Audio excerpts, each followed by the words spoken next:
hapon! Magandang hapon mga kapanalig. Welcome sa programang Usapang KKK. Kalusugan, kagalingan, at kagandahan. Ako po si Ivy at kasama natin si Dr. Irene Lim. Para po sa inyong mga katanungan, maaari po kayong mag-text sa 0922-875-2899, 0925-896-1689 at 0917-810-6169. Para po sa may mga YouTube at Facebook, pwede niyo po hanapin si Doc. Type niyo lang po ang Dr. Irene Lim. Gandang hapon, Doc. Magandang hapon pong muli sa inyong lahat at welcome po sa ating talakayan sa Usapang KKK. Ang inyo pong lingkod, si Dr. Irene Lim, ang magbibigay na naman po sa inyo ng panibagong kaalaman. And always remember that knowledge is power. Ligtas ang may kaalaman. When you lose your health, you will lose everything. Ako po ay hihingi sa inyo ng like, share, and subscribe po. I-type nyo lamang ang Dr. Irene Lim both sa YouTube and sa Facebook. Yung mga na-miss out nyo hong episode, pwede nyo pong i-search dyan para ho mapakinggan at mapanood nyo pong muli. No? For our good news and maagang pamasko po, so tayo ho ngayon ay nakapromo ng free check-up. Ang konsulta po ay walang bayad. Magpalista na ho kayo. Limited lang po ang aming slot para ho hindi ho kayo mapagsarahan ng promo. Wala na hong katwiran na hindi ho makapagpa-check up at wala hong budget. Gusto po natin salubungin ang 2024 nang tayo po lahat is in good health. And another, naka-promo package po ang ating detox and blood cleansing program with or without vector scan. So, malaki ho ang madi-discount ninyo kesa ho sa natural na presyo. But if I were you, choose the one with vector scan. Kasi ho, ang vector scan, it catches the body before the onset of diseases. Lalo na ho, yung may mga lahi ng cancer, natitrace ho natin at lalabas ho sa vector scan ang root cause ng cancer. So, alam po natin na kandidato ang pasyente for cancer. So, we can still do something to prevent na magka-cancer kayo. Yung mga may lahi ho ng high blood, heart attack, stroke, makikita na ho natin ahead kung barado ho ang circulation ninyo. Magagawa na ho natin ng remedyo. May protocol ho tayo para dyan. Kasama ho sa ating promo package ang ating IV laser. Isa ho ito sa blood cleansing program na ginagamit natin. One of the latest from Russia, tricolor ho. The red light is to increase Qi and improve circulation. The blue light is for cancer, nodule, cyst, and also it kills virus, fungus, bacteria, and other kinds of germs. The green light is to improve oxygenation and boost the immunity. Another good news for all of you, yung may referral hong kasama, kung may referral po kayong dala sa clinic na pasyente, may libre ho kayong colon cleansing. Ayan, no? Gusto ho kasi nating i-maximize before 2024 as many as we can na ma-check up na pasyente para ho mas marami ho ang blessing po sa atin lahat, no? Una-unahan na lang po, magpalista na ho kayo ng check-up at limited po ang ating slot. Doon po sa promo package natin ng detox, blood cleansing, with or without vector scan and IV laser, limited stock lang po until supply last. And this is transferable, so pwede ho ninyong ipang regalo. Pwede na rin ho kayo mag-prepaid ngayon pa lang. Bayaran nyo na po, pwede hong later ninyo gamitin kung wala pa ho kayong time para gamitin yan. No? Daig ho ng maagap ang masipag. Okay. Para ho sa ating tatalakayin ngayon, ang topic po natin is marijuana. Okay, no? So, natalakay na ho natin ang shabu. So, ngayon ho ang marijuana. Ang MJ ho is also known as cannabis.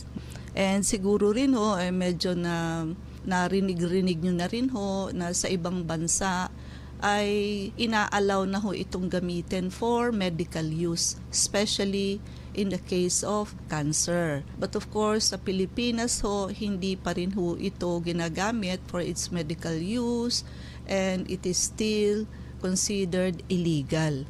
Kasi naman po, pwede ho kasi itong abusuhin ng tao. In comparison with shabu, ang marijuana ho, galing ho ito sa plant, cannabis plant. So, ito ho ay less toxic and less poisonous than shabu. Kasi ho, ang shabu talagang chemicals lang po yun. Ang marijuana ho, kahit papano ay galing ho sa plants. Ito ho ay isang psychoactive drug that is derived from cannabis plant. Ito ho ay merong compound tulad ng THC or tetrahydrocannabinol and CBD cannabinol. Ito ho ay nag-i-interact sa ating brain's endocannabinoid system na naka-affect ho sa mood, cognition, and bodily sensation natin.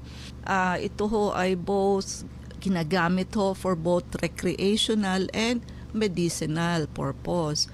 So, ang kagandahan ho nito, may medicinal purpose po ito. No? So, malay ho natin, balang araw, i-allow na rin po ang medicinal use nitong plant na to. Actually, may mga oil ho na gawa sa cannabis galing ho sa ibang bansa. No? So, may mga uses po siya medicinally.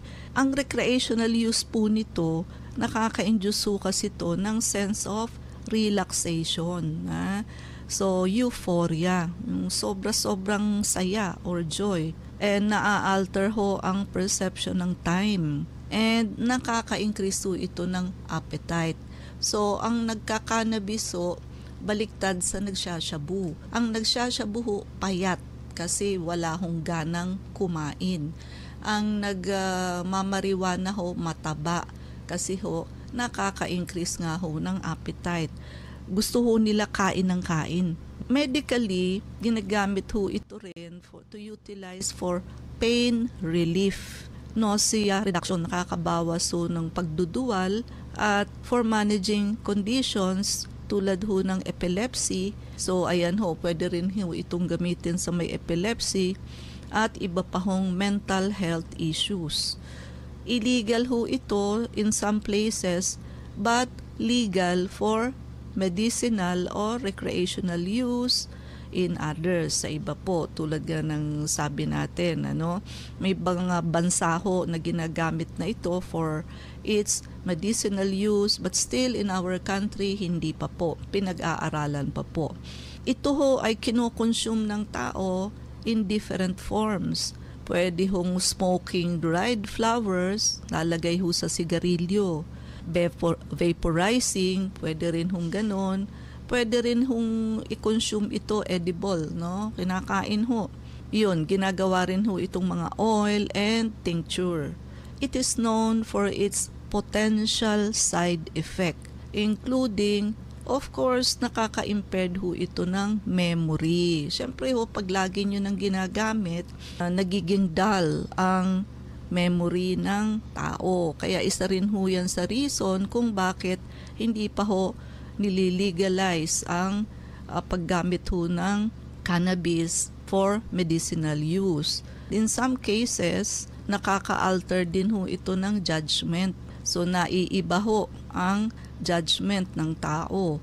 In some cases, nakaka-cause din ho ito ng anxiety and paranoia. Ayun ho, medyo pareho sila ng shabu doon, nagiging paranoid, Ang paranoid ho, yung masyado kang suspitsoso. Kahit di naman ikaw ang pinag-uusapan, kala mo palaging ikaw. Lahat ng tao pinagsususpetsahan mo na may masamang tangka para sa iyo, Especially ho in high doses at sa mga susceptible individual. Medically ho, ayan, cannabis and its derivatives, nagpapakita ho ito ng promise in alleviating symptoms. Lalo na ho yung may mga chronic pain. Chronic pain, limbawa ho yung may mga arthritis, yung may mga bone cancer, napaka-painful ho nun to the point na sometimes morphine na lamang ho ang nagkakaroon ng relief kasi sobrang painful ho ang may bone cancer. At ayun nga ho, pwede itong gamitin sa may epilepsy. At ayun ho, so may mga anxiety, napakahirap po ng may anxiety. Tulad ho nung driver nung pasyente namin, ayaw niya hong mag-park sa basement. Bakit ho? Natatakot daw ho siyang lumindol at siya ay maipit doon. Sipin niyo ho yung ganun, no? Anxiety po yun. So bibihira naman hong lumindol. Kung bakit yun ho ang naiisip niya at kinatatakutan. Ganun ho ang anxiety. Wala pa ho yung stimulus or stimuli, natatakot ka na nai-impair ho yung mga disposition mo and judgment mo dahilan doon sa kung ano yung bagay na naa-anxious ka, no? Sa pain relief po, both neuropathic pain and sabi nga ho natin, yung mga pain related to conditions like arthritis. Kasi ho, di ho ba, itong may mga arthritis na to, talaga hong araw-araw masakit ang arthritis. And hindi rin naman ho sila pwedeng gumamit ho ng NSAID like ibuprofen, mefenamic acid, naproxen, kasi nga ho ang side effect is what? Sa kidney. Kung paracetamol naman ho, sa liver naman. Kaya nga ho itong may mga rayuma, ito ho ang mga common na uuwi sa CKD. Dahil yung mga tao hong hindi alam, may side effect ho sa kidney, halos araw-araw ho, 2 to 3 times a day, para lang ho sila maka-function, nagte-take ho yan ng mga pain reliever. And ang pinaka-abundant o iba-ibang klase ng pain reliever mostly belongs to NSAID, non-steroidal anti-inflammatory drugs. Yan ho, ayan, isa yan ho sa pwedeng gumamit ng cannabis. And yung mga may nausea and vomiting, especially ho sa mga cancer patient na nag-a-undergo ng chemotherapy. Palagi na lamang ho yung naduduwal at nasusuka, no? Napakasama ho ng pakiramdam na may nausea and vomiting, no? Lalo na ho ang nakikimo. Kaya yan ho ay namamayat ng todo kasi di nga ho makakain. May mga neurological condition ho na pwede yung gamitin tulad ho ng nagsisissure, yung nangungumbulsyon, may epilepsy, at meron din hong ongoing research kung ito ho ay pwedeng gamitin at may potential benefit sa mga may Parkinson's disease and multiple sclerosis. Alam naman ho natin na yung dalawang sakit na yan wala ho talagang cure, kung hindi for control, suppression lamang po ang mga drugs that is available for them. And also, nakakatulong nga ho ito because it also acts on the brain sa mga tao hong may anxiety at yung mga tao din hong may depression. Kasi nga ho, 'di ba, nakaka-cause siya ng euphoria. Ang may depression ho, 'di ba, extreme sadness. So sobrang lungkot ho. So syempre ho, ang cannabis nag-cause ng euphoria, baliktad ho. Sobrang saya naman. Pwede ho yang gamitin para sa ganyang medical reason. Nakakatulong nga ho sa appetite. So beneficial ho yun sa mga taong wala hong appetite, no? Now, yun ho ang medical reasons, no? Good effect. Ano naman ho ang mga harmful effect ng cannabis? Of course, sa cognitive ho, nagko-cause siya ng cognitive impairment. Nai-impair ho ang short-term memory.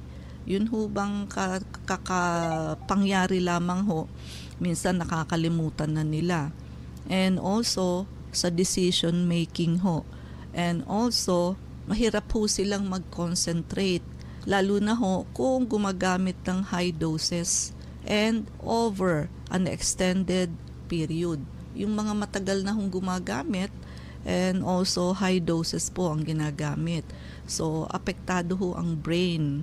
Sa respiratory issues, so of course, it can lead to respiratory problem. So, similar to those that is caused by smoking tobacco, coughing, pag-ubo, and yung increased risk ho ng pagkakaroon ng bronchitis. Also, sa mental health, nakaka-aggravate ho ng anxiety, paranoia, nakaka-trigger din ho ng psychosis. Kung gumagamit niya, usually mga teenager ang gumagamit niya, no? Lalo na ho sa mga probinsya na meron hong natural na pananim ng cannabis, no? Minsan ho, may mga ganun, no? So, tanim lamang ho nila yan sa kanilang garden, marijuana ho. So, yung mga teenager ho, alam nilang yun, ayun, humihit-hit ng ganun, isinasama ho sa, iniipit nila sa sigarilyo. So, kung may lahi ho ng psychosis, yung pamilya, siyempre ho, nasa genes nila, maa-aggravate ho yun. Instead na hindi pa ma-aggravate yung psychosis, isabihin ho, pagkasira ng ulo, pag nagmamariwana ho, naa-aggravate ho yun. Addiction, yan ho ang isa sa pinaka-harmful. So, siyempre ho, pag nakatikim na ng ganyan, na-experience na ho nila yung euphoria, feeling, yung ansaya-saya nila, tawa sila ng tawa, na-a-addict ho sila dyan, no? Nahihirapan na ho silang bitawan. Minsan ho, kahit gusto nang bumitiw, hindi ho magawa kasi nga ho, meron na rin hong withdrawal symptoms. Tulad ng nanginginig, pinagpapawisan ng malamig, nasusuka, masama ho ang pakiramdam ng taong nagwi-withdraw from drugs. And isa na ho ang paggamit ng cannabis. Impact on development, of course, heavy use, lalo na during adolescence, syempre ho nakaka-affect yan ng brain development. Maglilid ho sa long-term cognitive impairment ng tao, no? Sa muscle spasm ho, tulad sa may multiple sclerosis, ayun, nakatutulong ho ito na mag-alleviate ng muscle spasm and stiffness. Sa multiple sclerosis ho kasi, matitigas ang muscle ng pasyente. So, nakaka-relax ho ito ng muscle sa pasyenteng may multiple sclerosis. Minsan ho, pwede rin ho kasi itong ilagay sa vape, ha? So, kaya ingat-ingat din po kasi minsan kala mo nagve-vape lang yung anak mo, yun pala ho ang nilalagay sa loob ng vape marijuana. Pwede rin ho itong ilagay sa mga creams, lotion, and oil, and tincture, no? So, sa Canada po, legalized na po both medical and recreational sa marijuana. Sa United States po, illegal sa federal level pero marami na hong state in US nagli-legalize po ng for medical reasons, no, including California, Colorado, and others. Sa Netherlands po, regulated access sa mga coffee shops. Sa Israel po, permit the use of medical marijuana po. And in Germany ho, allows medical cannabis with, kailangan ho may prescription.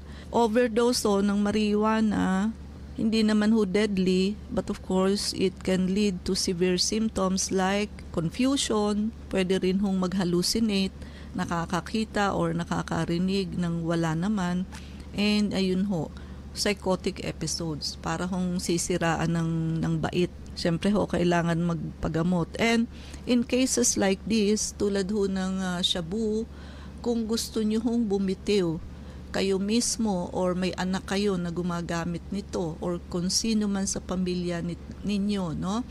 Mas madali ho kasing bumitiw pag hindi ho nararanasan yung withdrawal symptoms.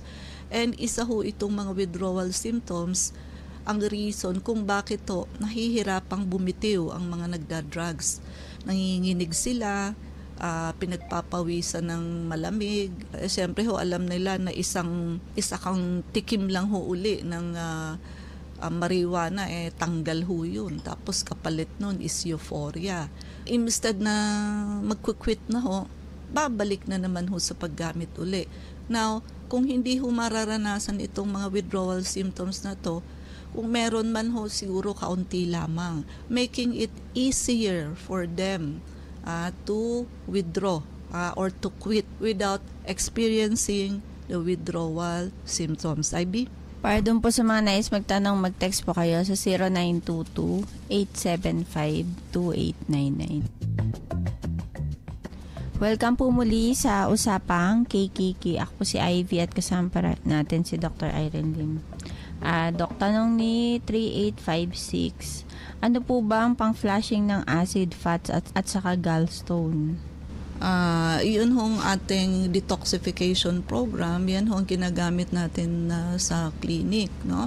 Ipupupo nyo ho lahat ng toxin ninyo, kasama ho ang gallbladder stones. And pati ho yung mga pasyenteng tinanggalan na ho ng gallbladder, so meron pa rin hong lalabas na stones, no? Yun ho ay proof na ang laman ho ng ating liver, lalo na ho sa may fatty liver, are also stones. Kaya lang ho, pag nasa loob pa yan ng liver, ang tawag ho natin, intrahepatic stone. So, hepa means liver. Pag puno na ho ang liver, saka pa lamang ho siya malalaglag sa ating apdo or gallbladder.